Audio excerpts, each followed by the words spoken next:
सहनौ भुनक्तु सह वीर्यं करवावहै तेजस्विनावधीतमस्तु मा विद्विषावहै।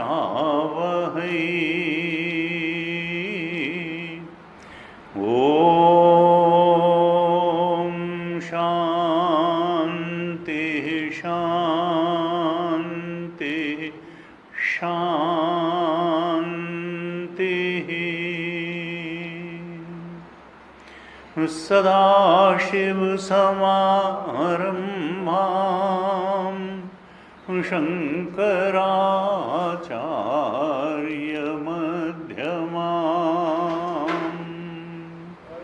अस्मदाचार्यपर्यन्तां वन्दे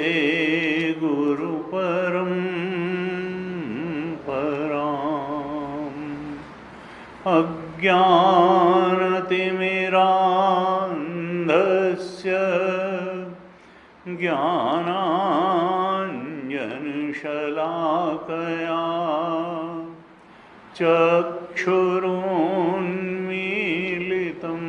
येन तस्मै श्री गुरवे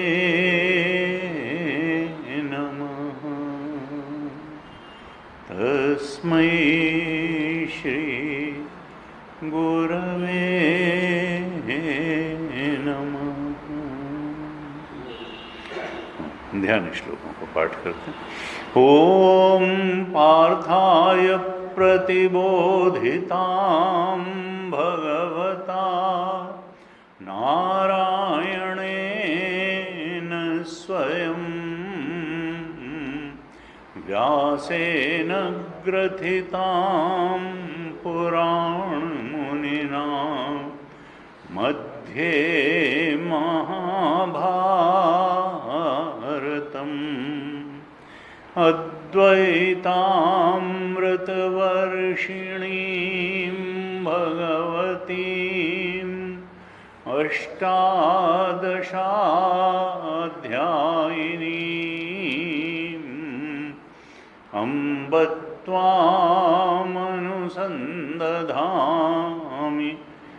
भगवद्गीते भवद्वेषिणीम्। नमोऽस्तु ते व्यासविशालबुद्धे फुल्लारविन्दायतपत्रनेत्र येन त्वया भारततैलपूर्णः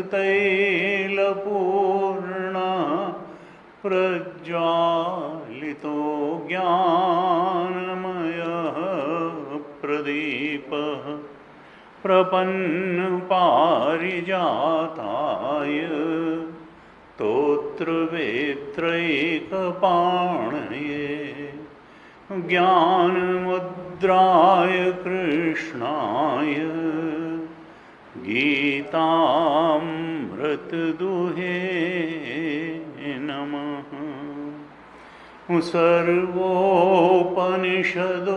गावो दोग्धा गोपालनन्दनः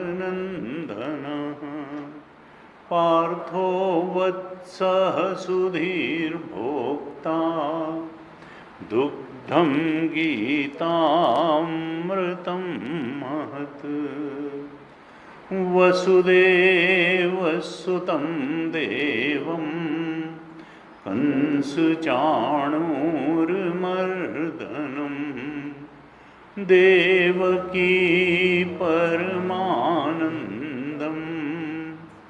कृष्णं वन्दे जगद्गुरुं कृष्णं वन्दे जगद्गुरुं।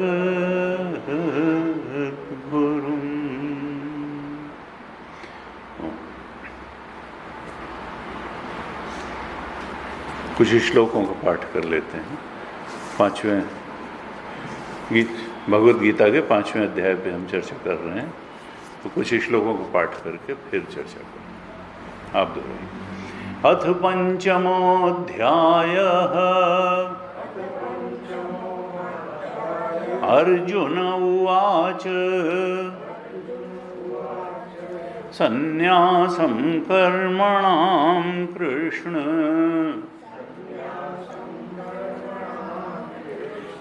पुनर्योगं च शंससि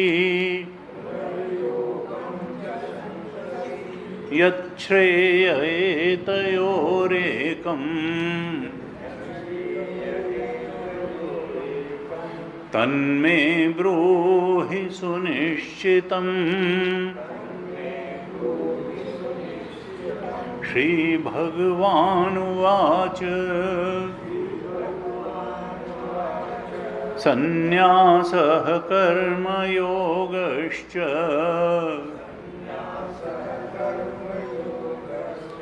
निःश्रेयस्करावुभौ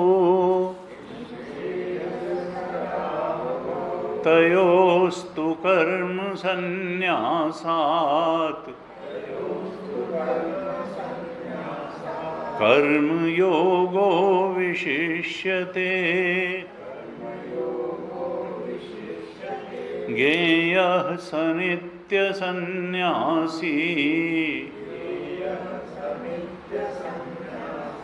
यो न द्वेष्टि न काङ्क्षति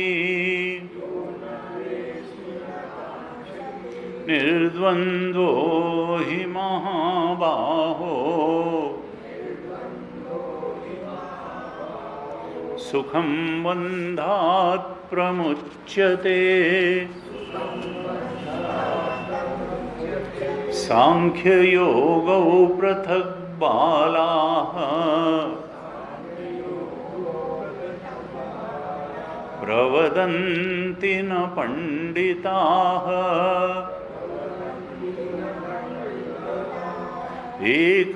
एकमप्यास्थितः सम्यक्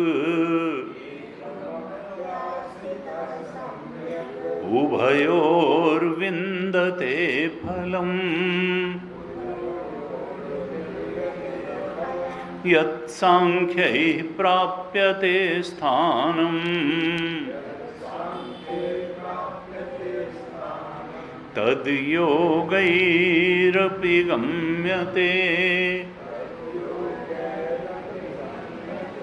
एकं साङ्ख्यं च योगं च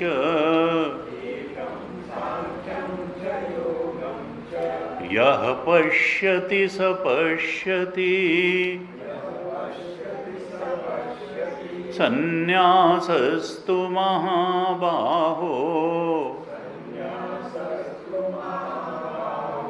दुःखमाप्तुमयोगतः योगयुक्तो मुनिर्ब्रह्म न चिरेणाधिगच्छति।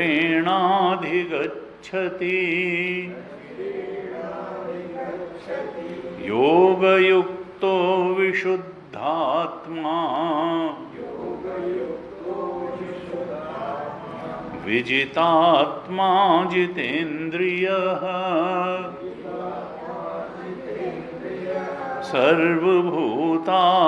सर्वभूतात्मभूतात्मा कुर्वन्नपि न लिप्यते नैव किञ्चित् करोमीति युक्तो मन्येत तत्त्ववित् पश्यन् शृण्वन् स्पृशन् जिघ्रन् अश्नन् गच्छन् स्वपन् श्वसन् प्रलपन् विसृजन् गृह्णन् उन्मिषन् निमिषन्नपि इन्द्रियाणि इन्द्रियार्थेषु वर्तन्त इति धारयन् ब्रह्मण्याधाय कर्माणि संगं त्यक्त्वा करोति यः लिप्यते न स पापेन पद्मपत्रमिवाम्भसा कायेन मनसा बुद्ध्या केवलैरिन्द्रियैरपि योगिनः कर्म कुर्वन्ति संगं त्यक्त्वात्मशुद्धये युक्तः कर्मफलं त्यक्त्वा शान्तिमाप्नोति नैष्ठिकीम् अयुक्तः कामकारेण फले सक्तो निबध्यते फले सक्तो निबध्यते।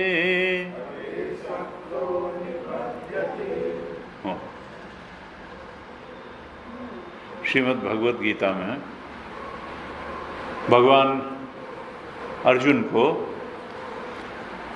उसके मोह से बाहर निकालने के लिए उपदेश कर रहे हैं और वो बार बार अपनी धारणाओं में उलझा हुआ उससे बाहर नहीं निकल पा रहा है और प्रश्न पर प्रश्न कर रहा है और भगवान उत्तर पर उत्तर दिए चले जा रहे हैं और 18वें अध्याय तक ये क्रम चलता है और अंत में जाकर के फिर भगवान जब पूछते हैं कि अर्जुन क्या तुम्हारा मोह नष्ट हुआ, और तब अर्जुन कहता है नष्टो मोह स्मृतिर्लब्धा त्वत्प्रसादान मयाच्युत स्थितोस्मि गत संदेह करिष्ये वचनम तव। मेरा मोह नष्ट हो गया, अब मुझे कर्तव्य और अकर्तव्य के बारे में कोई संशय नहीं है। मोह मेरा नष्ट हो गया, संशय नष्ट हो गया और सत्य यानी आत्मा की स्मृति का मतलब बोध हो गया।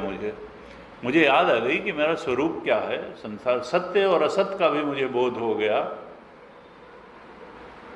क्योंकि असली मोह जो है वो अपने बारे में ही है कि हमारा स्वरूप है क्या, ये जीवत्व सत्य है कि वासनाएं सत्य हैं या सुख का आलंबन है क्या, शांति मिलेगी कहाँ। शांतिमाप्नोति नैष्ठिकीम, ये नैष्ठिकी शांति,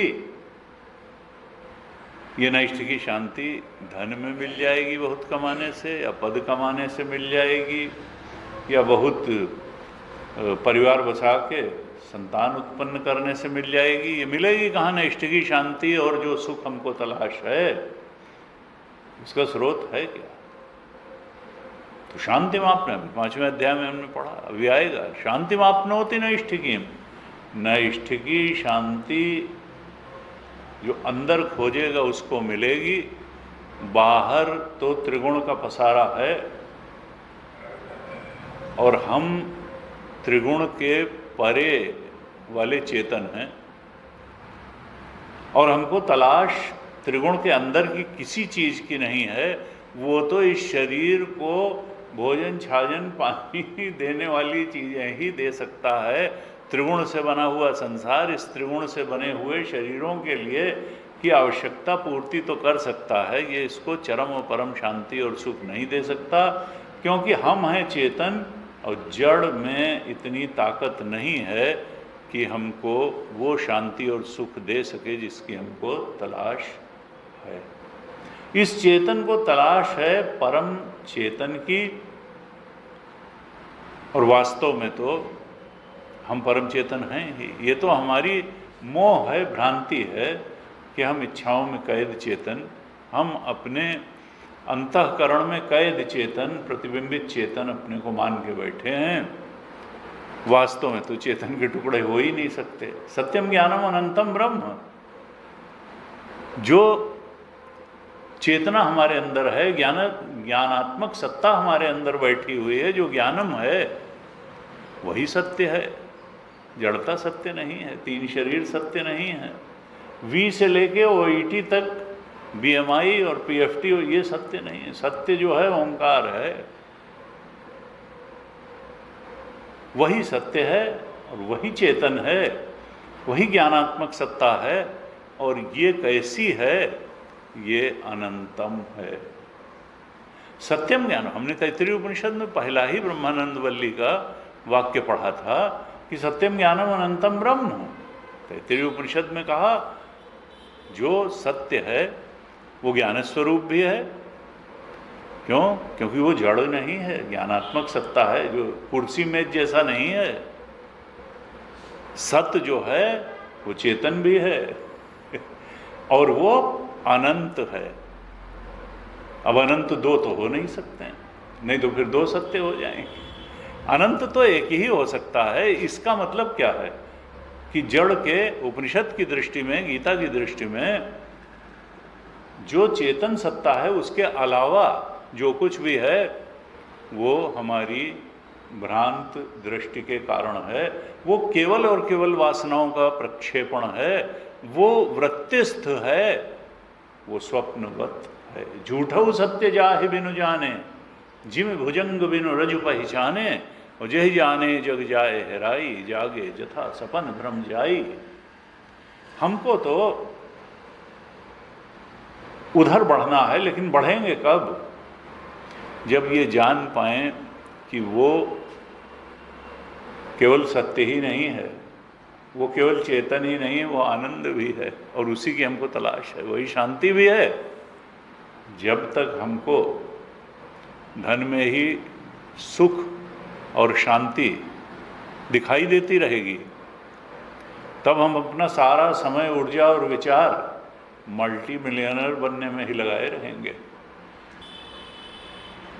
जब तक हमको IAS और मिनिस्टर बनने में ही शांति और सुख दिखाई देता रहेगा, तब तक हम वही बनने में अपना सारा समय, विचार और ऊर्जा लगाए रहेंगे। सत्संग के लिए ना हमारे पास समय होगा, ना विचार होगा, ना ऊर्जा होगी। क्यों? क्योंकि हमने तो उस पद में, कुछ पदों में सुख बुद्धि कर रखी, हमने तो धन में सुख बुद्धि कर रखी, हमने तो जो है परिवार और संतानों में सुख बुद्धि कर रखी, तो फिर हम उसी में लगे रहे। जहाँ व्यक्ति की सुख बुद्धि होती है वहीं पर वो अपना समय देता है, ऊर्जा देता है और चिंतन भी फिर उसी का होता है। बिना चिंतन किए कोई प्लानिंग थोड़ा होती है। वही सोचना शुरू करता है और फिर उसी को पाने का पूरा प्रयास करता है। तो पहली समस्या क्या है कि कर्ण और द्रोणाचार्य और ये जो उधर खड़े हुए हैं भीष्म पितामह, इनको न मारने में सुख है कि इनको मारने में सुख है? धर्म की स्थापना में सुख है या पलायनवाद में सुख है? चलने दो ऐसे ही। और भगवान कहते हैं कि नहीं, मारो। उनका तो अहिंसा परमो धर्मा, और तुम कह रहे हो मारो। उनका नहीं, वहाँ पर हिंसा ठीक है जहाँ पर हिंसा न करने से अधर्म की वृत्ति होती है। तो अधर्म के नाश के लिए हिंसा भी ठीक है, वो हिंसा नहीं है। उसको तो परमवीर चक्र मिलता है जब दुश्मन को मारता है कोई सैनिक। उसने गांव की लड़ाई में किसी पड़ोसी को नहीं मारा है, उसने देश की रक्षा करने के लिए और अपने प्राणों के बलिदान के लिए भी तैयार है। तो परिस्थिति का आकलन करके कर्तव्य का निर्णय करना ये गीता सिखाती है, और जो आपको मुक्ति की तरफ बढ़ाए। और मुक्ति जो है वो अंतःकरण की शुद्धि और आत्मज्ञान, इन्हीं दो चरणों से हो करके जाती है। अंतःकरण की शुद्धि के लिए कर्मयोग की बात बताई गीता में, और आत्मज्ञान के लिए सांख्य योग या ज्ञान योग की बात बताई। इतना सा है। कर्मयोग तो कर्ता भाव में रह के किया जाता है, लेकिन भगवान को समर्पित हो करके जब किया जाएगा तो कोई भी कर्म कर्मयोग हो जाएगा। और अगर इच्छाओं को समर्पित होगा, फल को संसारी फल की इच्छा से किया जाएगा, कभी धन की इच्छा से, कभी पद की इच्छा से, तो फिर वो कर्मयोग नहीं होगा, वो तो कर्म होगा। और उसका परिणाम क्या है? लोको अयम कर्म बंधन, कर्म बंधन और जकड़ता चला जाएगा, व्यक्ति को रजोगुण बढ़ता चला जाएगा, क्योंकि रजोगुण ही कर्म में बांधता है, सांसारिक कर्म में, और कर्मयोग उससे छुड़ाता है। ऐसे उस रजोगुणी और कर्मठ व्यक्ति, कर्मठ और कर्मयोगी में जमीन आसमान का अंतर है। कर्मठ व्यक्ति जो है वो फल की इच्छा से कर्म करता है, इच्छाओं की पूर्ति के लिए कर्म करता है, इच्छा की प्रेरणा से और फल पाने के लिए कर्म करता है। और कर्मयोगी भगवान को प्रसन्न करने के लिए ईश्वराय भृत्यवत करोमि, भगवान शंकर, मैं ईश्वर के लिए करता हूँ, ईश्वर का नौकर बन करके करता हूँ। मैं इच्छाओं का नौकर बन करके कर्म नहीं करता हूँ, मैं फल का आकांक्षी हो करके कर्म नहीं करता, मैं ईश्वर का दास बन करके, राम दास बन करके कर्म करता हूँ। और भगवान की कृपा होगी तो मोक्ष भी। भगवान शंकराचार्य ने अभी भाष्य में यही लिखा है कि यहाँ तक कि मोक्ष की इच्छा को भी त्याग कर वो कर्म करता है। मोक्ष तो हो ही जाएगा, भगवान की कृपा होगी। बस ईश्वराय भृत्यवत करूँगी, मैं ईश्वर के लिए करता हूँ, ईश्वर का नौकर बन करके करता हूँ, इच्छाओं का गुलाम नहीं, ईश्वर का गुलाम बन करके करता हूँ। मैं ईश्वर का दास हूँ। दासो हम की वृत्ति के साथ जब कोई साधक कर्म करता है, भक्त कर्म करता है, तो वो कर्मयोगी हो जाता है। दासो हम। तो गीता की यात्रा क्या है? किसी संत ने कहा गीता की यात्रा दासो हम से सोहम तक की यात्रा है। फिर दा चला जाएगा। कृष्ण उस चोर हैं। भगवान शंकराचार्य वृंदावन में गए तो कह रहे थे सोहम सोहम कहते हुए यमुना जी में डुबकी लगा रहे थे। तो वृंदावन का तो अलग ही है। किसी ने कहा अरे ओ सन्यासी, तुम ये सोहम सोहम क्यों कहते हो? ये वृंदावन है, यहाँ को दासो हम दासो हम। उन्होंने कहा तुम्हारा कृष्ण बड़ा चोर है, उसने मेरा दा जो है चुरा लिया, दा चुरा लिया है, इसलिए अब मैं सोहम सोहम कहता। असल में यात्रा दासो हम कहना का मतलब कर्मयोग है। दासो हम, जब तक कर्मयोग अभी अंतःकरण अत्यंत सात्विक नहीं बना है, तब तक हमारे लिए जो साधना होगी वो दासो हम की साधना ही होगी। ईश्वर का भृत्य गुलाम रहते हुए हमको सारे कर्म करने हैं, ईश्वर की प्रसन्नता के लिए करने हैं। दासो हम की भावना से कर्म करने हैं, क्योंकि कर्ता है अभी। तो कर्ता की सबसे उच्च स्थिति क्या है कि अहम भक्तः। ये अधिकारी, व्यापारी, तमाम जो सामाजिक पहचाने हैं, ये छोड़ करके हमारी दृष्टि में गुरु जी बार बार हमारी पहचान क्या होनी चाहिए? दासों हम, भक्तों हम। मैं भगवान का भक्त हूँ, मैं भगवान का दास हूँ, मैं भगवान के लिए जिंदा हूँ, मैं इच्छा पूर्ति के लिए नहीं जिंदा हूँ। तो दासों हमसे शुरू करना है, कर्मयोग से शुरू करना है, और फिर सोहम तक चले जाना है कि वो परम सत्य तो मेरा स्वरूप ही है, मेरा भी है, जगत का भी है, ईश्वर का भी है। वो तो सत्य तो एक है, न द्वैत है न त्रैत है, सत्य तो एक है। एकम सत्य विप्राह बहुधा वदंती। सत्य तो एक है, और कहने वाले, जो जानने वाले हैं, उसको बहुत एंगल से कह देते हैं, बहुत तरह से कह लेते हैं। विप्राह बहुधा वदंती। तो सत्यम ज्ञानम अनंतम ब्रह्म, वो तो अनंत है, वो तो एक है। उसके अलावा जो है वो प्रतीति मात्र है, वृत्तिस्थ है। लेकिन जब तक अज्ञान हमारे पीछे पड़ा है, अज्ञान जन्य वासनाएं हमारे पीछे पड़ी हैं, क्योंकि अज्ञान का ही दूसरा नाम वासनाएं है। अज्ञान जन्य जागृत और स्वप्न की प्रतीति वाली सृष्टि हमारे पीछे पड़ी है। जब तक उसमें रस बुद्धि बैठी हुई है, जब तक उसमें सुख बुद्धि बैठी हुई है, तब तक तो फिर कर्मयोग हमारे लिए सहारा है। दासों हम की वृत्ति रखते हुए हमको अपना काम करना है। अंतःकरण शुद्ध निर्मल होता चला जाएगा, वैराग्य से भरता चला जाएगा। अब गीता अर्जुन को ही क्यों मिली? गीता अर्जुन को ही इसलिए मिली कि वेदांत का कि दो सिद्धांत बड़े परिपक्व सिद्धांत हैं। एक तो है गुरु उपसत्ति और दूसरा है वर्ण कैवल्य। उस बोध तक, परम सत्य के बोध तक पहुंचने के लिए गुरु और शास्त्र के वचनों के प्रति पूर्ण समर्पण आवश्यक है। इसी को भगवान ने चौथे अध्याय में कहा, श्रद्धावान लभते ज्ञानम तत्पर। श्रद्धा का मतलब वहां प्रमा है। जब तक प्रमा न बन जाए, निश्चयात्मिका बुद्धि न हो जाए, सत्य क्या है, हमारा आत्मा सत्य है और आत्मा ब्रह्म है, इस बारे में निश्चयात्मिका बुद्धि न बन जाए, तब तक हमको गुरुमुख से श्रवण करते रहें, मनन करते रहें, उस ज्ञान पर मेडिटेट करते रहें, श्रवण मनन निधिध्यासन करते रहें, तो ज्ञान हो जाएगा, सत्य का ज्ञान हो जाएगा। अर्जुन के साथ यह था कि उसने गुरूपसत्ति की, भगवान को अपने रथ पे ही पा करके भगवान ने चाहे उसको डांटा या नीचा दिखाया कि अशोच्यानन वशोचस्तुम, तुम हो तो मूर्ख और विद्वानों जैसी बात करते हो। पहला ही श्लोक, जब 11वां श्लोक दूसरे अध्याय का बोला, तो आजकल का अगर होता दोस्त तो कहता देखो संभाल के बात करो, बहुत सारे लड़ाइयाँ हमने साथ साथ लड़ी, बहुत खेल खेले, तो तुम हमारे दोस्त हो तो दोस्त की तरह से बहुत हड़काने की कोशिश मत करो।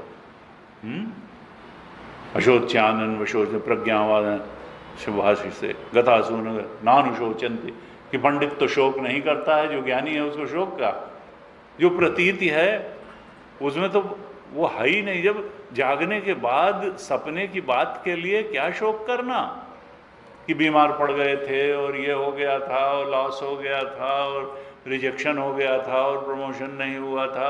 अरे भाई वहाँ कुछ था भी कि पड़े ही हो चक्कर में, तो झूठो सत्य जाहि बिनु जाने। जब तुम आत्मा के बोध में स्थित हो गए तो अब अपना कर्तव्य करो। लोक संग्रह, पहले खुद सत्य के बोध में प्रतिष्ठित हो और फिर लोगों की उन्मार्ग प्रवृत्ति का निवारण करो, लोक संग्रह के लिए कर्म करो। यही ज्ञानी गुरुदेव ने यही किया साहब। तो एक तो है गुरु उपसत्ति, कि गुरु के प्रति, उसके वचनों के प्रति पूर्ण निष्ठा, पूर्ण श्रद्धा और पूर्ण समर्पण कि जो ये कह रहे हैं वो हमारे परम हित की बात है और उसको स्वीकार करने से ही हमारा कल्याण होगा। हमारी वासनाओं के बैकग्राउंड में हमारा जो भी चिंतन चलता है और जिस बात को भी वो सत्य बताता है, सुखद बताता है, महत्वपूर्ण बताता है, वो न सत्य है न सुखद है न महत्वपूर्ण है। सत्य, सुखद और महत्वपूर्ण तो वो चीज़ है जिसके लिए गुरु बता रहा है। और ये श्रद्धा रख के, हाँ, हम अगर नहीं समझ पा रहे हैं तो बार बार प्रश्न करना चाहिए, क्योंकि ज्ञान मार्ग प्रश्न और उत्तर से, सारे उपनिषद प्रश्न और उत्तर के रूप में ही लिखे गए हैं। शिष्य प्रश्न करता है और गुरु उत्तर देते हैं, लेकिन प्रश्न समीचीन होना चाहिए, प्रश्न मुक्ति की तरफ बढ़ाने वाला होना चाहिए, प्रश्न कुतर्क वाला नहीं, जिज्ञासा से भरा हुआ होना चाहिए कि मैं जानता हूँ कि आप जो बताएंगे वो ठीक है, अच्छा है, ऊंचा है, मेरे लिए अच्छा है, लेकिन अभी मैं ये बात नहीं समझ पा रहा हूँ। तो जिज्ञासा अलग बात है और कुतर्क अलग बात है। कई बार आदमी प्रश्न कुतर्क के कारण करता है, अपनी बात जमाने के लिए करता है, लेकिन अगर जिज्ञासा से तो अथा तो ब्रह्म जिज्ञासा, जिज्ञासा ही तो आदमी की होती है जो सत्य तक पहुंचा देती है। इसलिए जिज्ञासा को जगाए रखना है और कुतर्क को भगाए रखना है। तुलसीदास जी ने लिखा, दुष्ट तर्क सब दूर भगाई। दुष्ट तर्क का मतलब कुतर्क, कुतर्क को दूर रखना है, अपनी बात जमाने की कोशिश नहीं करनी है। तो किसी ने कहा संत ने कि भाई देखो, अर्जुन पूछता रहा, जब नहीं समझ में आया तो प्रश्न किया उसने, और कृष्ण भी बताते रहे, लेकिन उसने एक बार भी नहीं कहा, जैसा कि हम लोग कई बार करते हैं कि अच्छा गीता जी में ये बताया गया, लेकिन वो जो हमारे नहर वाले गुरु जी हैं वो तो ये बताते हैं, अब लो कर लो। अब नहर वाले गुरु जी का गीता जी से कंपैरिजन ठोक दिया उन्होंने, अब फंसो नहर वाले गुरु जी के चक्कर में। हमको ये मानना कि किसकी बात माननी है, किसकी बात नहीं माननी है। तो एक तो है गुरुपसत्ति, यानी गुरु के वचनों में पूरा विश्वास कि गीता, और दूसरा वर्ण कैवल्य, वर्ण कैवल्य। अब हमारा वर्ण परम सत्य का ही है, उससे नीचे की कोई चीज हमको नहीं चाहिए, और वो बहुत डिमांडिंग होता है,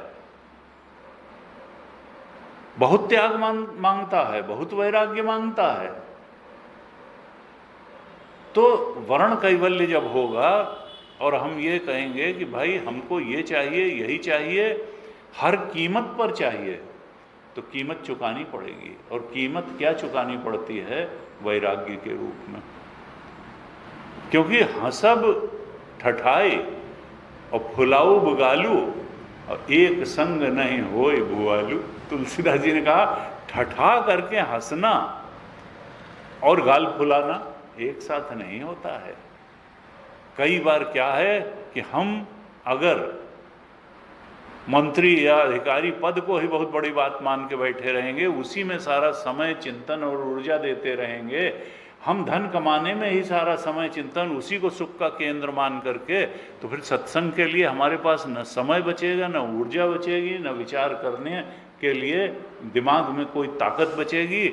हम तो जहाँ सुख बुद्धि गलती से मान के बैठे हैं, बस उसी में सारा समय ऊर्जा और विचार लगा देंगे। हमको सत्संग सुहाएगा ही नहीं, हमको बात ही नहीं समझ में आएगी कि आत्मबोध, हम फिर खींच के कह देंगे कि आत्मबोध जैसी कोई चीज होती ही नहीं है, या आत्मबोध एक असंभावना है। अपने को सो कॉल्ड इंटेलेक्चुअल मानने वाले लोग बड़ी जल्दी ये एक पास कर देते हैं कमेंट कि नहीं आत्मबोध जैसी कोई चीज़ नहीं होती। ये स्टेटमेंट्स हैं, ये कहाँ, ये कहीं दी गई हैं कुछ बातें, असली बात तो हमें मालूम है। या तो ये असंभावना बता देंगे, या कह देंगे कि ये कुछ ऐसी बातें अच्छी अच्छी कह दी गई हैं।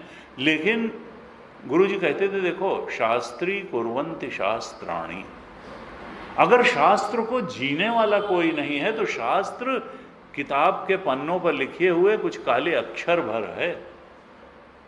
लेकिन हमारे देश का ये सौभाग्य रहा कि यहाँ शास्त्र को जीने वाले महापुरुष हर युग में होते चले आए, बहुत उच्च संत होते चले आए, जिन्होंने जी के दिखा दिया कि ये आत्मबोध न तो असंभावना है और न ये कोई किताबी बात है, ये तो साधना से चल करके पाई जा सकने वाली बात है और इस मुक्ति को पाया जा सकता है, अंतःकरण शुद्ध किया जा सकता है और गुरु के वचनों का श्रवण मनन निधिध्यासन करके उस बोध को, परम सत्य के बोध को उपलब्ध हुआ जा सकता है। ये कोई गप की बात नहीं है, ये कोई असंभावना नहीं है, इसको कोई भी प्राप्त कर सकता है, क्योंकि प्रकृति ने किसी के साथ भेदभाव नहीं किया है, सबको एक विचारशील, चिंतनशील बुद्धि दी है। जानवर नहीं पा सकता है, ये भी तय है। क्यों? क्योंकि जानवर विचार नहीं कर सकता है, विचार के लिए एक भाषा चाहिए। भाषा के, आप कभी सोच के देखिएगा, भाषा के बिना विचार नहीं होता है। इसलिए गुरु जी कहते थे कम से कम एक भाषा पर आपका अधिकार होना चाहिए, वो हिंदी हो, अंग्रेजी हो, रशियन हो, स्पेनिश हो, चाइनीज, कोई भी हो, एक भाषा पर बहुत अच्छा अधिकार होना चाहिए। तब भाषा पर अधिकार होने से चिंतन में प्रखरता आती है, चिंतन में सरलता आती है, तरलता आती है और चिंतन बहुत अच्छे ढंग से चलता है। तो भाषा न होने के कारण पशु तो चिंतन नहीं कर सकता है, मनुष्य कर सकता है।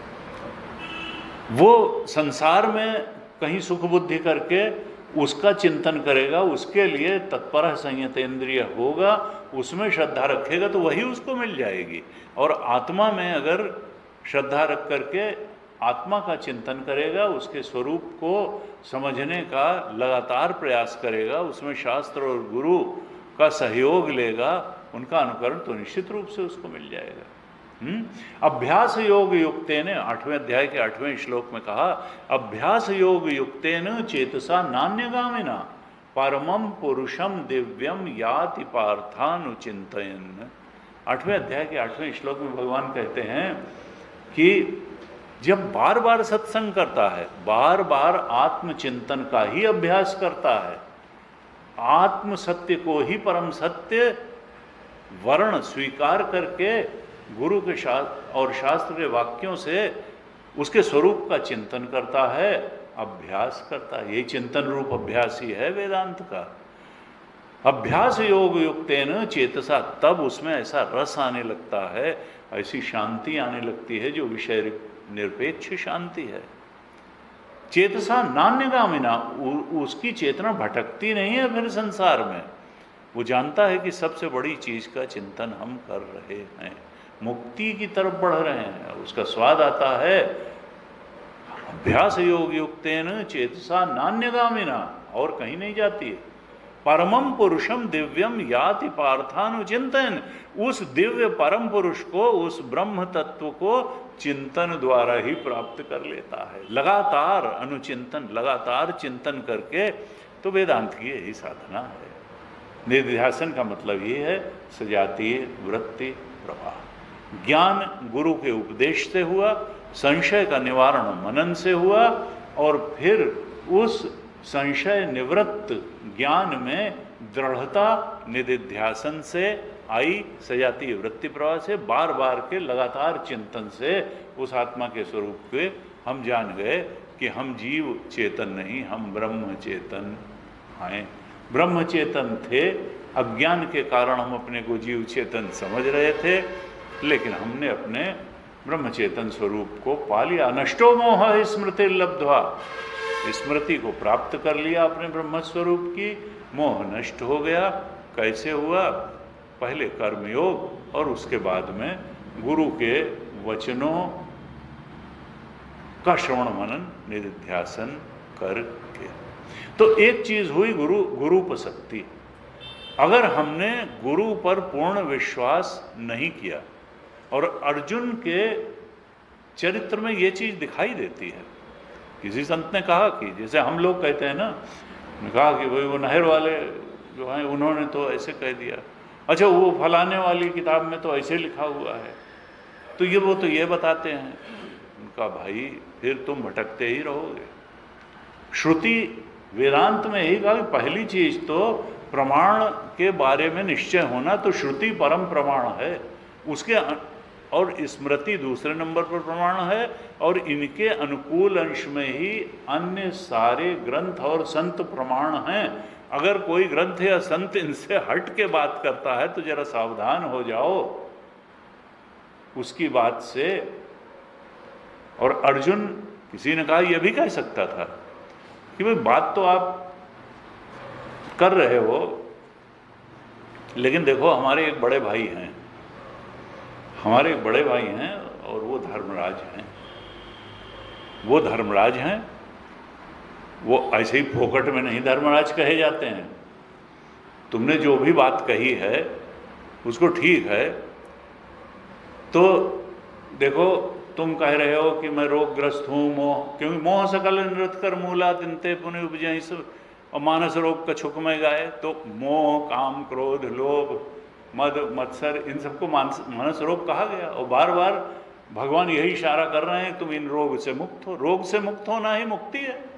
मोह सबसे बड़ा है, अज्ञान सबसे बड़ा, अज्ञान या मोह या वासना, और उनसे फिर काम, क्रोध, लोभ, मोह, मद, मत्सर, घृणा, वैमनस्य, ईर्ष्या, राग, द्वेष, ये सारे ही रोग हैं।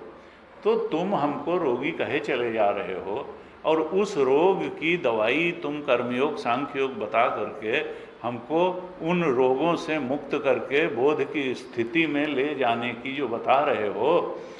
तो देखो भाई, एक दुनिया में चलन है सेकंड ओपिनियन का। सेकंड ओपिनियन का है, हमारे बड़े भाई जो धर्मराज उधर खड़े हैं ना, हम जरा जाके उनसे एक सेकंड ओपिनियन ले आते हैं। वो हमारे लिए नहर वाले बाबा हैं, तुम होगे गीता के उपदेशक, तो थोड़ा उनका मंतव्य भी ले आवें कि वो क्या कहते हैं।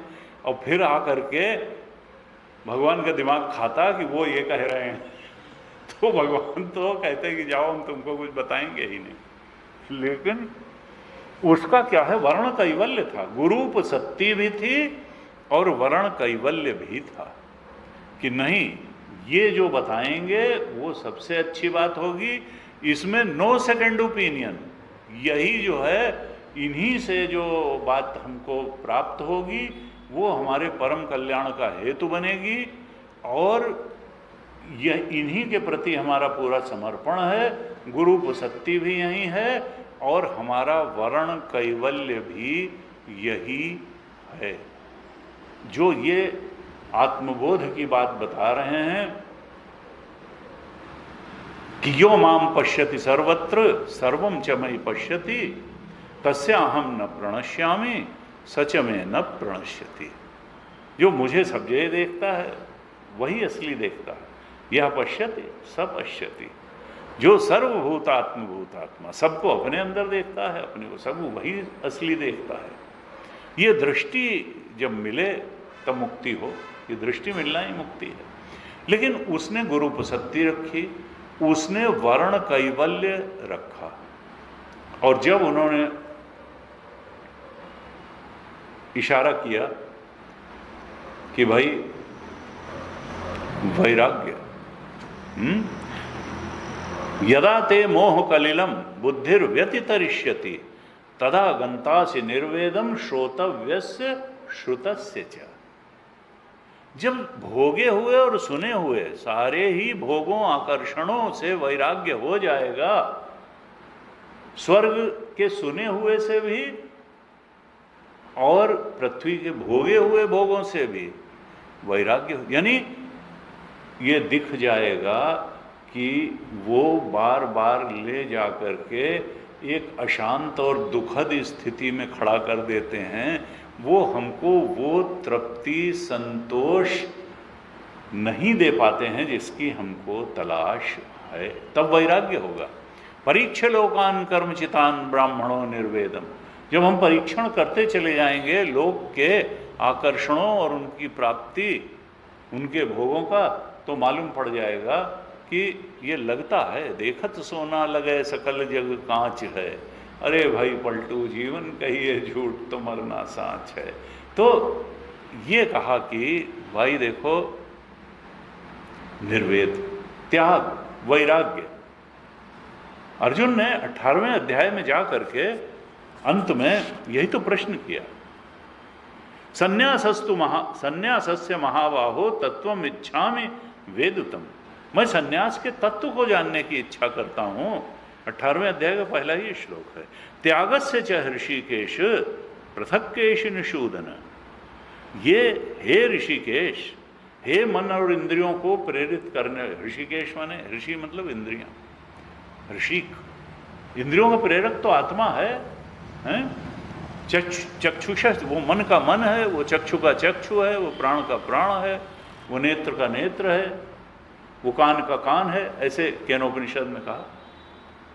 तो कहते हैं हे मन और इंद्रियों के प्रेरक। अब 18वें अध्याय तक समझ गया है कि ये छोटे आदमी नहीं है, दोस्त नहीं है, ये तो आत्मदेव हैं जो पर्सनिफाई हो के परमात्मा बैठे हुए हैं हमारे रथ पे। पृथक्केश निषूदन, कहा हे मैं तो त्याग और सन्यास के तत्व को जानना चाहता हूं। तो गीता जो है वो यही बताती है, त्याग और सन्यास के। रामकृष्ण परमहंस तो पढ़े लिखे थे नहीं, लोकल बंगाली में भजन वजन गाते थे और उसी से वो पूर्वजन के सत्कर्म या जैसे भी, तो वो तो एक तरह से बॉर्न सेंट थे, पैदाइशी ही संत थे। किसी ने कहा कि भाई तो गीता के बारे में तो भगवान आपने कुछ बताइए आप। उन्होंने कहा भाई गीता तो हमने पढ़ी, लेकिन गीता का तत्व मैं बता सकता हूँ। उन्होंने कहा बताइए। तो उन्होंने कहा जल्दी जल्दी कहो, गीता त्यागी त्यागी त्यागी त्यागी त्यागी। गीता जो है सिर्फ एक बात बताती है, त्यागी त्यागी बनो, निर्वेदम आयात, निर्वेद त्यागो। गीता त्याग की बात सिखाती है और हम संग्रह की बात। समाज क्या सिखाता है? संग्रह की बात सिखाता है। संग्रह और भोग की बात समाज सिखाता है कि जितना ही तुम ज़्यादा संग्रह करोगे और उस संग्रह का जितना ज़्यादा भोग करोगे उतने ज़्यादा सुखी हो जाओगे। और गीता क्या सिखाती है कि जितना ज़्यादा त्याग करोगे उतने ज़्यादा सुखी हो जाओगे। गीता का सुख से कोई लड़ाई नहीं है, लेकिन ये फ्लिम्सी, ट्रांजिटरी और दुख परिणामी सुख हैं जो संग्रह और भोग से मिलते हैं। त्याग करने से सच्चा सुख मिलता है। तो अर्जुन ने क्या किया कि कोई सेकंड ओपिनियन नहीं ली, भगवान के ही वचनों को सत्य मान करके, गुरुपसत्ति करके, वर्ण कैवल्य करते हुए उसने स्वीकार किया। किसी ने कहा कि भाई देखो छोड़ना पड़ेगा, त्याग का मतलब क्या है? कि जहां जहां किसका त्याग? फिजिकली कोई त्याग नहीं कि आत्महत्या कर लिया तो मुक्त हो गए ना। आसक्ति का त्याग, फल की आसक्ति का त्याग। फल के लिए तो आदमी सारा करता है, इच्छा फल की ही तो होती है और ये लगता है कि इस फल को प्राप्त करके सुख मिल जाएगा, तो इसलिए आदमी इच्छा भी सुख की होती है, फल भी प्राप्त करके लगता है। वो कहते हैं कि नहीं, फल का त्याग करो। त्यागे ने एके अमृतत्व मानुषो, उपनिषद में कहा। अब त्याग क्या करें, कहाँ कहाँ तक करें, किसकी? तो एक तो मनोविकारों का त्याग करना है जो कि कर्मयोग से अपने आप हो जाएगा। जब हम इच्छा परायण कर्म की जगह प्रभु परायण कर्म करेंगे तो निश्चित रूप से विकारों का त्याग तो अपने आप होता चला जाएगा। विकारों का त्याग होता चला जाएगा तो अंतःकरण शुद्ध होता चला जाएगा। यही उसका साइंस है। तो और अंत में क्या आएगा? मन तो कबीरा मन निर्मल भया जैसे गंगा नीर, पीछे पीछे हरि फिरे कहत कबीर। तो अंतःकरण शुद्धि जो है उसमें समय लगता है। साधना करते करते अंतःकरण शुद्ध हो गया और फिर क्या हुआ कि इतने ही त्याग की मांग नहीं करती है कि तुमने विषयों से और भोगों से वैराग्य कर लिया।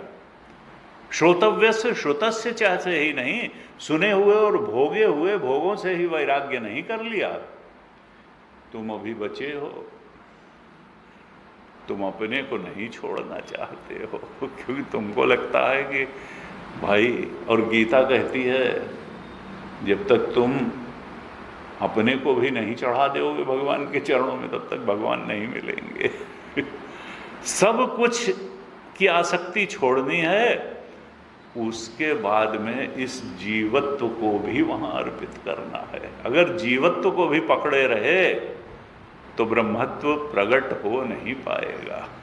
अंत में अपने आप को चढ़ाना पड़ेगा, अपने आप को ही वहां समर्पित करना पड़ेगा आत्मदेव के सामने, परमात्मा के सामने। तब परमात्मा कहेगा कि लो, अब मैं ही तुम्हारी जगह हृदय में बैठ के काम करता हूं, अब तुम इच्छा परायण जीवन नहीं चलोगे, तुम डिवाइन विल से तुम्हारा ये उपाधि चलेगी। तो अंत में तुमको नहीं परमा, हेरत हेरत हे सखी रहा कबीर हेराए। अगर कबीर अपने को बचा के रखता तो उसको परमात्मा न मिलता। हम भी अगर अंत में अपने आप को बचा के रखेंगे तो हमको परम सत्य का बोध नहीं होगा। अंत में भोगे और सुने हुए विषयों से आसक्ति का त्याग करते करते हमको अपने आप को भी परमात्मा के चरणों में चढ़ा देना पड़ेगा। तभी वो अंतिम बाधा भी दूर होगी जो बोध में एक पर्दा बनी हुई है अपने आप को। तो छोड़ते छोड़ते, त्याग करते करते करते करते करते करते और अंत में जब व्यक्ति कर्तृत्व का भोक्तृत्व, क्यों, यही ज्ञान की स्थिति, ज्ञानी की स्थिति क्या है? जिसने जीवत्व का ही त्याग कर दिया, जिसने कर्तृत्व का भोक्तृत्व का ही त्याग कर दिया, जो अब स्वरूप बोध में स्थित होकर कर रहा है, उसी को अभी आएगा कुर्वन्नपि न लिप्यते। कर्मणि अकर्म, यहाँ पर वो सब करते हुए भी अकर्ता आत्मा में ही स्थित रहता है, जो चौथे अध्याय का 18वां श्लोक था कि कर्मणि अकर्म, सब होते हुए देख रहा है। और यहाँ 5वें अध्याय में, अभी 7वें श्लोक में कहेंगे कुर्वन्नपि न लिप्यते, सब करता हुआ भी वो किसी चीज से लिप्त नहीं होता है, वो अपने स्वरूप बोध में दृढ़ता से स्थित रहता है। तो त्याग की बात गीता सिखाती है, वैराग्य की बात सिखाती है, और ये कोई काल्पनिक बात नहीं है। ये मनुष्य को परम आनंद की, परम सत्य की और परम ज्ञान की तरफ बढ़ाने वाली बात है। और यही है नान्यः पंथा विद्यते, और कोई रास्ता नहीं है। नान्यः पंथा विद्यते अनाय, उपनिषद में कहा, पुरुष सूक्त में भी कहा, और कोई रास्ता है नहीं। यदा चर्म वदाकाशम वेष्टयिष्यन्ति मानवाः तदा देवम अविज्ञाय दुःखस्यान्तो निगच्छति। श्वेताश्वतर उपनिषद में कहा कि जब कभी ऐसा अगर हो जाए कि इस आकाश को मनुष्य वस्त्र की तरह लपेट ले अपने आसपास, हैं, तभी ऐसा हो पाएगा कि उन आत्मदेव को के बोध में स्थित हुए बिना ही इसके दुखों का अंत हो जाएगा। यानी कभी आकाश को वस्त्र की तरह ये लपेट नहीं सकता है, इसका मतलब उन आत्मदेव के बोध में स्थित हुए बिना कभी इसके दुखों का अंत नहीं होगा। चाहे जौन सी कुर्सी तुमको मिल जाए, चाहे जितना धन मिल जाए, चाहे जितना संतान मिल जाए, न कर्मणा न प्रजया धनेन त्यागेन एके अमृतत्वम मानुषु। वो जो त्याग करते करते करते करते जब जीवत्व का भी त्याग हो जाएगा, कर्तृत्व भोक्तृत्व का त्याग हो जाएगा, पंच कोशों से ही आसक्ति का त्याग हो जाएगा, 3 शरीरों से ही, त्रिगुण से ही आसक्ति का त्याग हो जाएगा, तब फिर परमात्मा ही बचेगा। सत्यम ज्ञानम अनंतम ब्रह्म यो वेद निहितम गुहायाम परमे व्योम स अश्नुते सर्वान कामान स। उसकी सारी इच्छाएं एक साथ पूरी हो जाती हैं, क्योंकि इच्छा तो परम सुख की थी और वो मिल गया, दर ही मिल गया, परम ज्ञान परम सत्य मिल गया। ऐसे बताया। तो कहा कि 6ठे श्लोक में क्या कहते हैं भगवान, 5वें अध्याय के 6ठे श्लोक में, कि संन्यासस्तु महाबाहो दुखम आप्तुम अयोग्यता। ये जो संन्यास की स्थिति है, अगर अयोग्यता बिना कर्मयोग किए कोई सन्यासी बन जाता है, तो ये सन्यास की स्थिति उसके लिए बहुत कठिनाई की बात बन जाएगी। क्यों? क्योंकि मन तो रखा अभी रजोगुण है, मन संसार में रखा हुआ है, अभी कर्म में ढकेल रहा है चित्त आपका। तो तब इसको धीरे धीरे शमित करते हुए, मन को इच्छापरायण से प्रभुपरायण बनाते हुए, हमको अंतःकरण से रजोगुण तमोगुण का ह्रास कर्मयोग के माध्यम से क्रमशः करना पड़ेगा। और जब एक पर्याप्त मात्रा में सात्विकता अंतःकरण में आ जाएगी, तब स्वतः फिर लगेगा कि अब हमारी जिज्ञासा बलवती हुई है और अब हमको गुरु चरणों में बैठ करके श्रवण मनन निधिध्यासन करना है। वही समय है संन्यास लेने का। और कर्मयोग से सन्यासी में तो विद्वत, पहले तो विविदिशा संन्यास होगा, जानने की इच्छा से कोई गुरु देखेगा कि अगर कोई शिष्य योग्य हो गया है, उसका कर्मयोग पूरा हो गया, अंतःकरण शुद्ध हो गया, वैराग्य प्रतिष्ठित हो गया, तो फिर वो विदिशा संन्यास दे देगा और गुरु वचनों का ही श्रवण मनन निधिध्यासन और साधना परक जीवन जी करके वो फिर परमार्थ संन्यास के लिए, विद्वत संन्यास के लिए प्रयास करेगा। विद्वत संन्यास या परमार्थ संन्यास का मतलब आत्मबोध ही है, आत्मा के सच्चे स्वरूप को। और यहाँ छठे श्लोक में जो संन्यास कहा गया वो परमार्थ संन्यास के ही लिए कहा गया है। भगवान शंकराचार्य ने भाष्य लिखा, कहा योग युक्तो वैदिकेन कर्म योगेन ईश्वर समर्पित रूपेण फल निरपेक्षेण युक्त, यानी जो योग युक्त है, यानी कर्म योग जो जिसने किया, जिसने कर्म योग अच्छी तरह से किया, जो अयोगतः नहीं आ गया है संन्यास में, बल्कि योग युक्त होकर के आया है। अयोगतः अगर आएगा बिना कर्म, तो फिर दुखम आप तुम संन्यासुम, उसके लिए संन्यास दुख का कारण बनेगा। लेकिन अगर योग युक्त होकर के आया है, कर्मयोग को ठीक तरह से करने के बाद आया है, तो वो मुनि, यानी वो अब ईश्वर का मनन और चिंतन करने योग्य हो गया, अब उसका कर्मयोग पूरा हो गया। वो जो मुनि है, यानी मुनि का है मननात् मुनि, जो मनन करने में सक्षम हो। तो शुद्ध अंतःकरण वाला, निर्मल अंतःकरण, सात्विक अंतःकरण वाला व्यक्ति ही मनन कर पाता है, भक्त ही मनन कर पाता है। क्योंकि चिंताग्रस्त जो चित्त है वो चिंतन नहीं करता, वो चिंता करता है। तो भागवत शरणागति चिंतन के लिए बहुत आवश्यक है, क्योंकि व्यक्ति बिना परमात्मा के शरणागत हुए उस पर पूरी श्रद्धा की कभी निश्चिंत नहीं हो सकता है। न धन निश्चिंत कर सकता है, न संबंध निश्चिंत कर सकते हैं। इसलिए जो अंदर से भक्ति योग है वो बाहर से कर्मयोग है। अब उसका कर्मयोग पूरा हो गया, यानी भक्ति भी दृढ़ हो गई, अंतःकरण भी शुद्ध हो गया। अब वो मनन करेगा, आत्मचिंतन करेगा, गुरु चरणों में बैठ करके गुरु के उपदेश का श्रवण करेगा और मनन करेगा।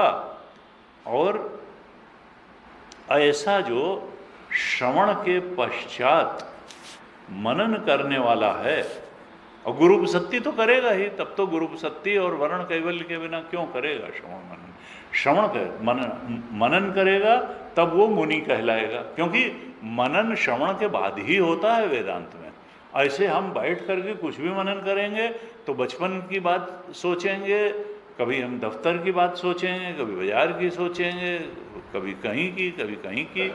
तो कहा नहीं, श्रवण के बाद ही मनन होगा। आत्मा के बारे में गुरुमुख से श्रवण करें, फिर उसका मनन करें, तो मुनि हो गया। मुनि हो गया, फिर उसी पर मेडिटेट किया, उस ज्ञान पे मनन और श्रवण किए हुए। इसको कहते थे गुरुदेव, हिंदी में कहते थे, सुने हुए, गुने हुए और चुने हुए विषय पर ध्यान करना। श्रवण का मतलब सुने हुए और मनन का मतलब गुने हुए और निधिध्यासन और चुने हुए, यानी वही आत्मा के अलावा, यतो यतो निश्चरति मनश्चंचलम स्थिरम ततः ततः नियम्य तद आत्मनि एव वशम नयेत। बार बार मन भटक के जाए भी तो उसको आत्मचिंतन में ही लगा दो। शनै शनैरुपरमेत बुद्ध्या धृतिग्रहीतया आत्मसंस्थम मनः कृत्वा न किंचिदपि चिंतयेत। बार बार उसको लगाओ और आत्मचिंतन के अलावा किसी बात का चिंतन न करो। ये ध्यान है गीता का 6ठे श्लोक 6ठे अध्याय में बताया। तो ऐसा जो ध्यान करने में गुरुमुख से श्रवण करने के बाद जो लगातार मनन करने में समर्थ है वो मुनि कहलाया। और ऐसा मुनि जो है फिर किस स्थिति को प्राप्त, ये अयोगता नहीं आया है सन्यास में, ये योग युक्त होकर के आया है। मुनि बन गया योग युक्त होने के बाद, गुरुपसत्ति श्रवण मनन के बाद ये मुनि बन गया। और जब निदिध्यासन की भी पराकाष्ठा में ये पहुंचा तब ये कैवल्य बोध को प्राप्त हो गया, आत्मबोध को प्राप्त हो गया। सत्यम ज्ञानम अनंतम ब्रह्म का बोध इसको हो गया कि सत्य तो एक ही है और वो अनंत है। तो कहा तब ये योग युक्त मुनि बनने के बाद क्या स्थिति प्राप्त करेगा? ब्रह्म। ब्रह्म का मतलब यहां क्या है? भगवान शंकराचार्य लिखते हैं कि मननात् ईश्वर स्वरूपस्य मुनि, ईश्वर के स्वरूप पर मनन करने वाला जो है वो मुनि है। और ब्रह्म का मतलब क्या है? परमात्म ज्ञान लक्षणत्वात् प्रकृतः संन्यासो ब्रह्म उच्यते। परमार्थ संन्यास को ही यहाँ, या विद्वत संन्यास को ही यहाँ ब्रह्म कहा गया है। परमार्थ संन्यास का मतलब आत्मा तो असल में असली सन्यासी तो आत्मा ही है। ये कपड़े वाला सन्यास तो विविदिशा सन्यास है। आत्मा हमेशा से सन्यासी है। साधो हम जन्म जन्म के जोगी, जन्म जन्म का जोगी तो आत्मा है। वो तो कभी किसी चीज से लिप्त हुआ ही नहीं। असंगो हम असंगो हम असंगो हम सदाशिवम। तो वो कहा परमात्म ज्ञान लक्षण, जो परमात्मा के ज्ञान के लक्षण वाला जो सन्यास है, विविदिशा सन्यास नहीं, जानने की इच्छा से लिया गया सन्यास नहीं, परमार्थ सन्यास, जहाँ पर जान लिया जाता है कि उस परम तत्व के अलावा किसी चीज का वास्तविक अस्तित्व है ही नहीं, बाकी का अस्तित्व तो आभास मात्र है, प्रतीति मात्र है, रज्जु सर्पवत है। ऐसे परमात्म ज्ञान लक्षण वाला जो सन्यासी है, परमार्थ सन्यासी है, उसी को ब्रह्म कहा गया। ब्रह्म उच्यते, उसी को इस श्लोक में भगवान ने उस विद्वत सन्यासी को, परमार्थ सन्यासी जो स्वरूप बोध में स्थित हो गया, कैसे गुरुपसत्ति की, श्रवण मनन निधिध्यासन किया, फिर वो उस कैवल्य पद में स्थित हो गया, सच्चिदानंद स्वरूप में, सत्यम ज्ञानम अनंतम ब्रह्म में। उसी परमार्थ सन्यासी को यहाँ ब्रह्म कहा। तो योग युक्त हुआ। देखिए स्टेजेस बता रहे हैं भगवान। पहले योग युक्त हुआ, फिर मुनि हुआ, और उसके बाद में परमार्थ सन्यासी या ब्रह्मबोध की स्थिति में वो आ गया। और ये क्या होगा? नहीं, वो तो असंभव है, ऐसा कहाँ हो सकता है? अरे भाई, तो अगर तुम पुत्रेषणा वित्तेषणा और लोकेषणा की पूर्ति को ही सबसे बड़ी सुखद और महत्वपूर्ण स्थिति मान के बैठोगे, उसी के लिए समय, ऊर्जा और चिंतन लगाओगे, तो असंभव बना ही रहेगा। पहले वर्ण तो हो उसको, तब तो उसकी दिशा में समय, ऊर्जा और चिंतन लगाओगे। कहा ये जो योग युक्त हैं, जिन्होंने मनन किया स्वरूप का, गुरु के निर्देश के अनुसार श्रवण किया, मनन किया, निधिध्यासन किया, जो कर्मयोगी योग युक्त था वो मुनि बना, मुनि से परमार्थ सन्यासी या ब्रह्म बन गया। इसको समय कितना लगा? कहा न चिरणाधिक, चिरकाल नहीं लगा, बहुत समय नहीं लगता है ऐसा होने में। चिरेण नहीं, न चिरेण। चिर का मतलब बहुत समय, चिरकाल नहीं कहते हैं। अरे भाई, चिरकाल से ये परंपरा चली आई है। और यहाँ क्या कहा? न चिरेण, यानी बहुत समय नहीं लगता है। न चिरेण अधिगच्छति, उस बोध को, ब्रह्म स्वरूप के बोध को प्राप्त कर लेता है। भगवान शंकराचार्य ने लिखा न चिरण का मतलब क्षिप्रम, शीघ्र ही प्राप्त कर लेता है, समय में बहुत नहीं लगता है। ये सब गप की बात है, क्योंकि बाहर से कुछ लाना हो तो समय लगे। यहाँ तो केवल अज्ञान को हटाना है, यहाँ तो केवल रॉन्ग मिस एप्रीहेंशन को हटाना है, नॉन एप्रीहेंशन को हटाना है, अज्ञान को हटाना भर है। लाखों साल का अंधेरा एक दीपक जलते ही खत्म हो जाता है। तो न चिरेणाधिगच्छति, समय नहीं लगता है, भगवान का आश्वासन है। लेकिन अब लोग तो गीता को यही नहीं कि हमारे नहर वाले गुरुजी ने तो ये कहा, वो तो यहाँ तक चैलेंज कर देते हैं कि वो हमारा अमेरिका वाला चाचा तो ये कहता है, गीता ने कहा होगा, लेकिन भाई अमेरिका वाले चाचा का भी तो कुछ स्टैंडर्ड है, वो तो ये कहता है। और जो ऑस्ट्रेलिया वाली मौसी हैं ना, वो ये कहती हैं। तो अब ये अमेरिका वाला चाचा और ऑस्ट्रेलिया वाली मौसी से अगर हम गीता का मुकाबला कराएंगे तो हो चुका फिर ब्रह्मबोध। फिर तो जो उनको बोध हुआ है और जो उनके अचीवमेंट हैं वही होंगे, और उनका ना कोई बोध है ना अचीवमेंट है। वो रजोगुणी इच्छाओं की प्रेरणा से दुख पर्यावसायी सुख को पाते पाते ही जिंदगी घसीट रहे हैं, रगड़ रहे हैं, घिसट रहे हैं, भटक रहे हैं, और ऐसे ही करते करते एक दिन काल का पंजा आ जाएगा और फिर वो ये भी कह देंगे कि तो यही तो जीवन है, यही तो जीवन है, यही तो जीवन है। ये जीवन नहीं है। गीता यही कहती है, हमारे संतों ने यही कहा, जीवन इससे बहुत अलग है। वेदांत बताता है कि जीवन क्या है। ये व्हाट इज लाइफ का उत्तर बड़ा अलग अलग है लोगों का, और वो सही उत्तर उपनिषद और गीता ही बताती है कि जीवन है क्या, जीवन में पाना क्या है, जीवन का लक्ष्य क्या है, और कैसे पाया जाएगा। और न चिरेणाधिगच्छति, भगवान ने कहा बहुत टाइम नहीं लगेगा, जल्दी मिल जाएगा। यहाँ भगवान शंकराचार्य ने लिखा न्यास इति ब्रह्म, ब्रह्म ही परः। न्यास यानी सन्यास, परमार्थ सन्यास को ही, ये नारायण उपनिषद कोट किया है भगवान शंकराचार्य ने कि नारायण उपनिषद में भी ये बात कही गई कि न्यास इति ब्रह्म, और ब्रह्म ही परः।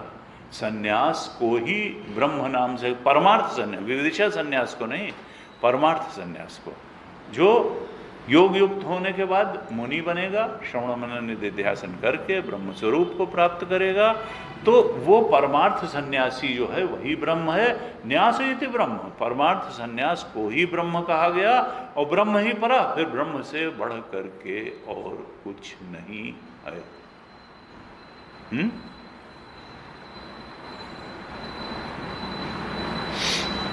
कहा सा काष्ठा सा परागति, वो सबसे पराकाष्ठा, उससे बढ़ करके कोई गति नहीं है। ब्रह्मबोध से ऊंची कोई बात नहीं है, ब्रह्मबोध से बढ़ करके कोई सत्य नहीं है, कोई आनंद नहीं है, कोई ज्ञान नहीं है। ये बात गीता में बताई गई। तो चूंकि कर्मयोग से ही रास्ता बनता है, भगवान शंकराचार्य कहते हैं ब्रह्म परमार्थ संन्यासम परमात्म ज्ञान निष्ठा लक्षणम न चिरेण क्षिप्रमेव अधिगच्छति प्राप्नोति। लेकिन इस प्राप्त करने की शुरुआत कहां से हुई थी? कर्मयोग से। जो योग युक्त था यानी कर्म योगी था, यानी दासोहम के भाव से साधना करने वाला था, ईश्वराय भृत्यवत करोमि वाला जो था, इच्छा पूरी के लिए फल आसक्ति से कर्म नहीं किया था उसने, भगवान की प्रसन्नता के लिए कर्म करता, भगवान के नौकर बन करके जिया था। दासोहम वृत्ति वाला जो था वही योग युक्त था, वही मुनि बना, वही ब्रह्म बना और शीघ्र ही बन गया। तो चूंकि इस साधना की शुरुआत कर्मयोग से हुई, भगवान शंकराचार्य लिखते हैं कि इसीलिए भगवान ने कहा था कि कर्म योगो विशिष्यते, कर्म योग बहुत विशिष्ट है। क्यों? क्योंकि कर्मयोग से ही शुरुआत होती है। अगर बिना कर्मयोग के आ गया कोई उत्साह में भर करके सन्यास में, तो फिर दुखम आप्तुम योग्यता, वो दुखी हो जाएगा, उसकी साधना सफल नहीं होगी। ऐसे होता है। अब 7, 8 और 9 ये 3 श्लोक जो हैं ये भी विद्वत सन्यास से रिलेटेड है। परमार्थ सन्यासी का वर्णन इनमें है 7, 8 और 9 में। छठे में तो कर्मयोग से लेकर के और सांख्य योग या ब्रह्मबोध तक की बात बताई गई। और इस 7वें श्लोक में 7, 8, 9 में फिर परमार्थ सन्यास की बात, यानी ब्रह्मबोध प्राप्त जो संत है, तत्वज्ञानी है, उसकी बात बता रहे हैं। तो 7वें श्लोक में क्या कहते हैं कि यहां भी साधना की बात बताई है। योग युक्तो विशुद्धात्मा। देखिए छठे अध्याय में भी दूसरी लाइन में पहला शब्द आया था योग युक्त, और यहां 7वें श्लोक की का पहली लाइन का पहला शब्द है योग युक्त। यहां पर कहते हैं और खोलते हैं थोड़ा साधना की प्रक्रिया को, साधना के चरणों को, कि योग युक्तो विशुद्धात्मा, जो कर्मयोगी होगा, जो ईश्वर का गुलाम बन करके ईश्वर की प्रसन्नता के लिए दासो हम की वृत्ति वाला जो भक्त होगा, जो ईश्वर प्रसन्नता के लिए कर्म करेगा, उसका अंतःकरण, यहाँ आत्मा का मतलब क्या है? अंतःकरण। उसका अंतःकरण, उसका मन, उसकी बुद्धि शुद्ध होती चली जाएगी, विशुद्ध आत्मा होता चला जाएगा। विशुद्ध आत्मा तो विशुद्ध ही है। देखिए गीता में आत्मा शब्द जहाँ जहाँ मैं भाव बैठा हमारा है, उन सब के लिए होता है प्रयोग। देह के लिए भी आत्मा का प्रयोग है, मन के लिए भी आत्मा का प्रयोग है, बुद्धि के लिए भी आत्मा का प्रयोग है, जीवात्मा के लिए भी आत्मा का प्रयोग है, और यथार्थ आत्मा यानी ब्रह्म के लिए भी आत्मा का प्रयोग है। तो हमको ये जरा ध्यान रखना, इसीलिए शंकराचार्य भगवान के भाष्य की जरूरत पड़ती है कि कहाँ पर आत्मा का क्या शुद्ध अर्थ हमको लेना है, वो भगवान शंकराचार्य ने बहुत बढ़िया खोल के रखा है। तो यहाँ लिखते हैं विशुद्ध आत्मा योगेन युक्तो, भगवान शंकर योगेन युक्तो योग युक्तो, योगेन युक्तो जो है यानी कर्मयोग में पारंगत हुआ जो है वही योग युक्त है। और कर्मयोग में लगने का शुभ परिणाम क्या हुआ? विशुद्ध आत्मा। भगवान शंकराचार्य कहते हैं विशुद्ध आत्मा का मतलब क्या है? विशुद्ध सत्व।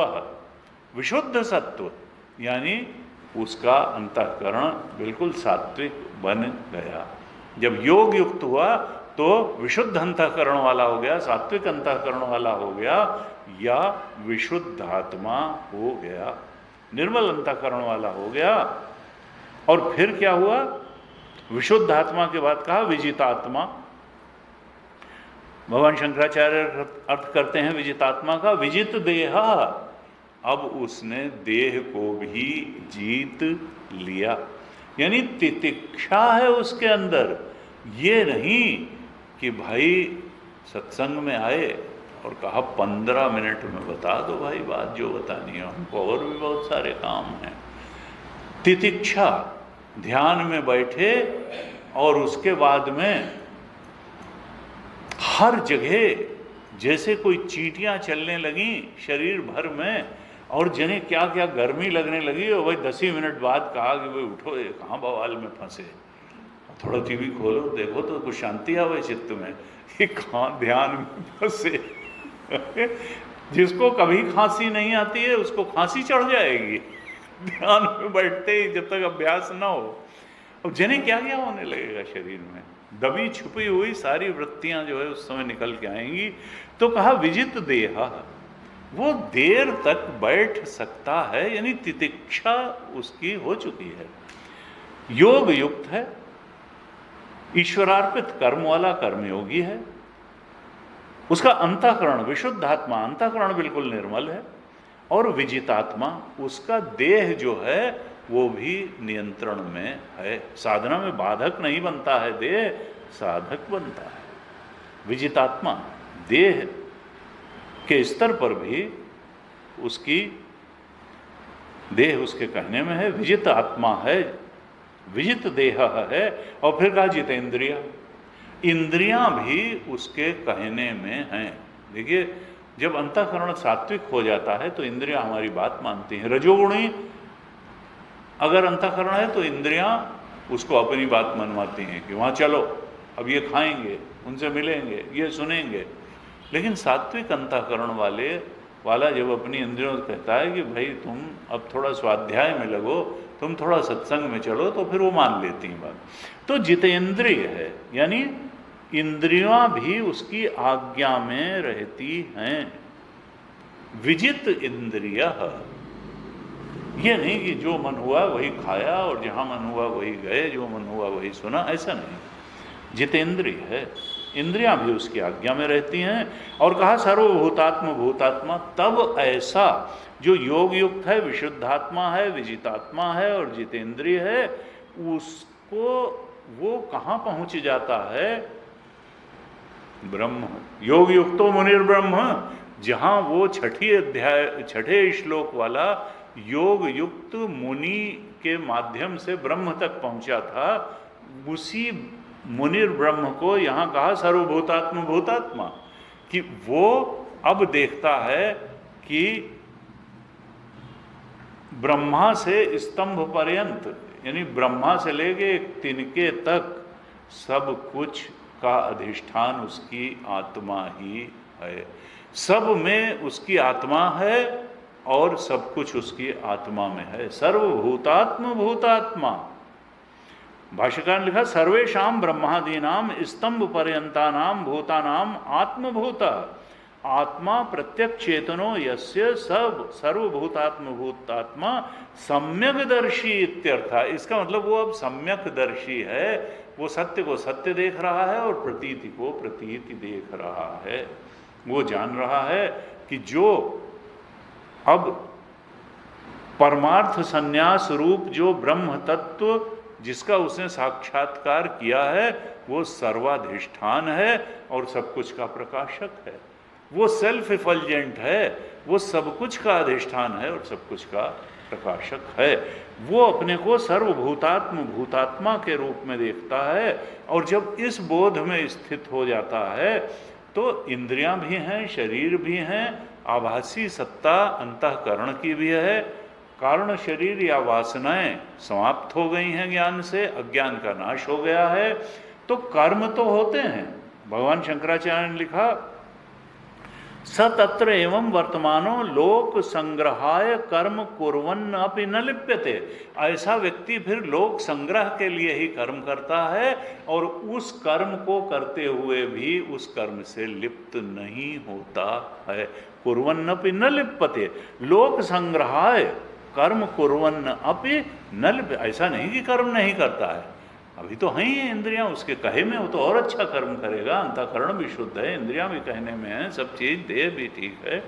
तो कुर्वन्नपि न लिप्यते न कर्म भी बध्यते इत्यर्थ का। इसका मतलब क्या है कुर्वन्नपि न लिप्यते? कि कर्म उसके लिए बंधनकारी नहीं होते हैं, क्योंकि इच्छा परायण कर्म बंधनकारी होता है। लोक संग्रह का कर्म वो तो मुक्त हो ही गया है। तो मुक्त पुरुष द्वारा, ज्ञानी द्वारा किया गया कर्म अब बंधन का कारण नहीं बनता है। इस प्रकार से ये 7वें श्लोक में कहा। अब 8 और 9 श्लोक में फिर अभी इस परमार्थ सन्यासी, विद्वत सन्यासी या तत्वज्ञानी की स्थिति का वर्णन करके फिर उसके बाद में 3 श्लोकों में 10, 11, 12 में फिर से कर्मयोग का प्रकरण आएगा और उसके बाद विद्वत सन्यास का फिर प्रकरण आएगा। ऐसे ये अध्याय आगे चलेगा। हम क्रमशः इस पे चर्चा करेंगे। आज ही तक। ओम पूर्णमदः पूर्णमिदं पूर्णात् पूर्णमुदच्यते पूर्णस्य पूर्णमादाय पूर्णमेवावशिष्यते। ओम शांति शांति शांति। हरि ओम। श्री गुरुभ्यो नमः। हरि ओम।